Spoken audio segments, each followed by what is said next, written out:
What exactly happens if someone were to call the National Suicide Prevention Hotline? How do they try to help you?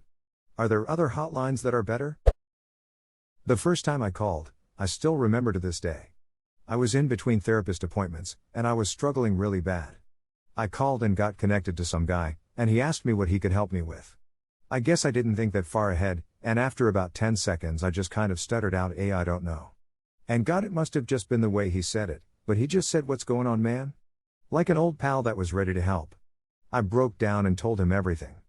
He talked to me like I was an equal, something I really needed at that time. Once I felt better, and like I could get through my day, I thanked him for his time, and the service he was providing. He had a few questions in there that I knew he had to ask. Was I planning anything, was I in danger, etc., but he sprinkled them throughout. We talked for about 25 minutes. A few days later I made a small donation to the hotline.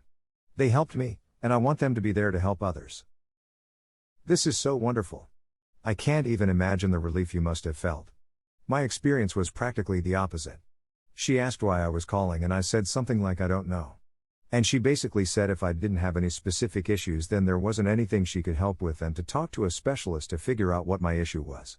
I tried opening up about my sexual abuse hoping that she would ease down a little, but after her reaction was, "Oh wow, so you do have a problem," I just hung up. And then immediately felt guilty about hanging up. Edit. Wow. I often forget how kind Redditors can be.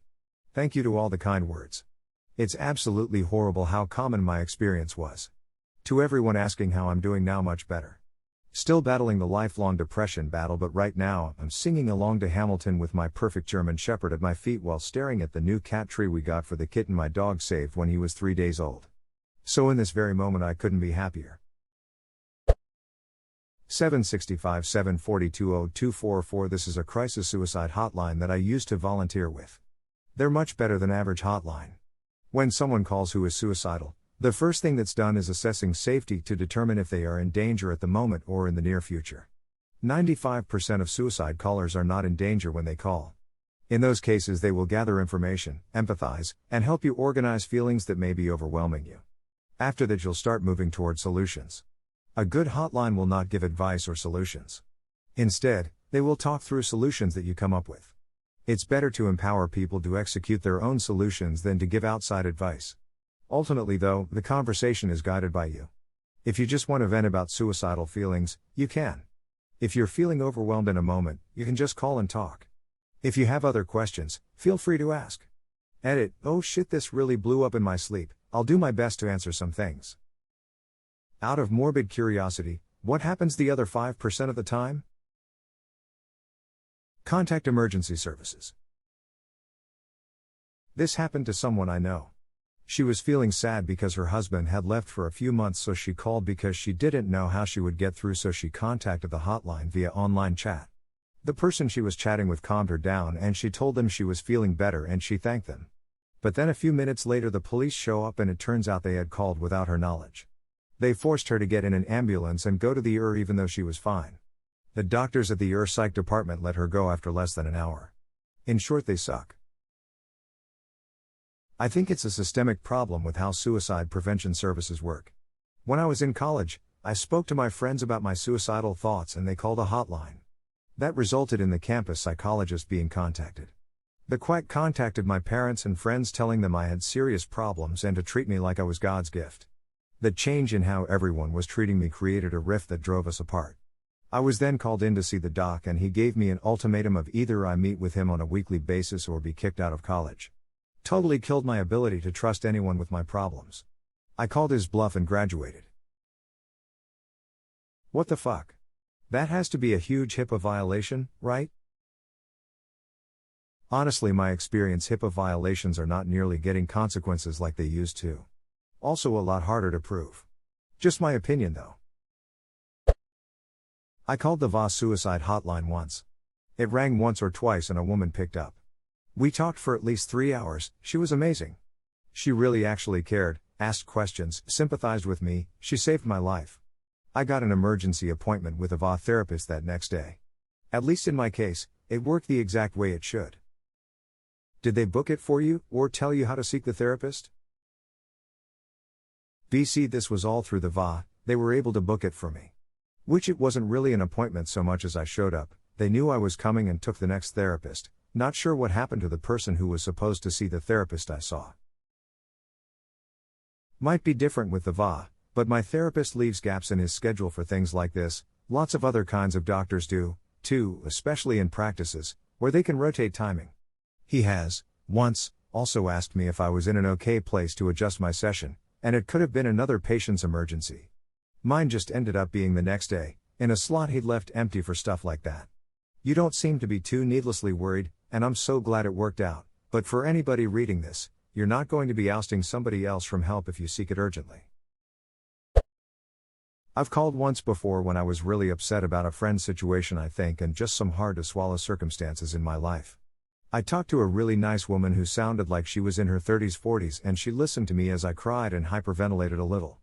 I explained my situation, she empathized with me, and eventually I think she asked what I like to do for fun or to feel better, and so we decided to watch a comedy special that night after I took a shower and just focus on me for a couple hours before I went to bed. At the very end of the call she made sure I didn't want to actively hurt myself or anything, and I felt a lot better. I wish I remembered her name, but she helped me a lot. That is super sweet. Glad you are still here. Well, for the first minute as you sit crying in the dark, you listen to some pretty dope relaxing elevator music. Then they connect you to someone. You awkwardly try to stumble through your problem as they listen carefully. They give you some advice, the conversation goes back and forth, and then you go on your way. I always thought it would be some life-changing event when I called.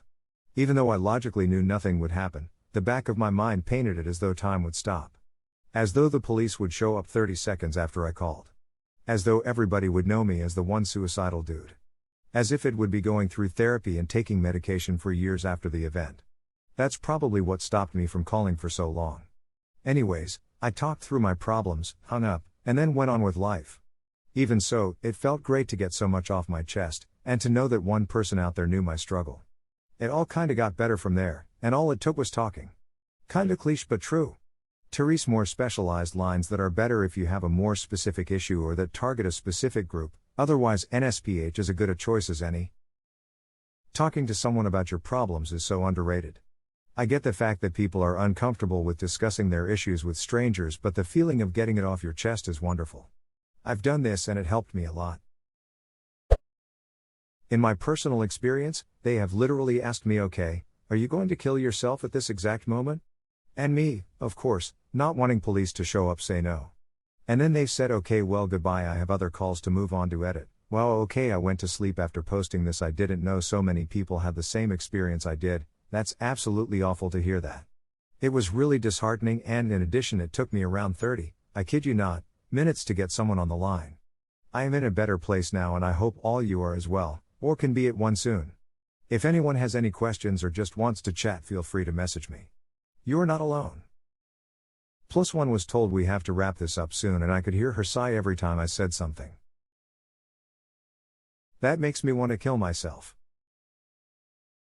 Call the Suicide Prevention Hotline.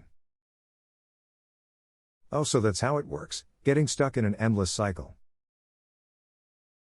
Your call is important to us.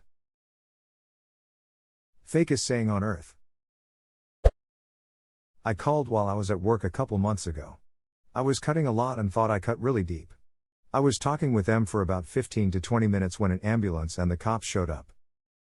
What happened then? I was taken to the psych unit in the ER, evaluated by the psych team and released to go home. I would have ended up in the psych ward. Again. My experience with the hotline is shitty. I recommend state hotlines or the Trevor hotline. When I saw Trevor hotline, I immediately thought about Trevor Phillips and his new business venue. You've reached Trevor's suicide hotline. The duck's wrong with you? Well, now, I thought about Trevor too. That's the last hotline I'd ever call, lol tongue.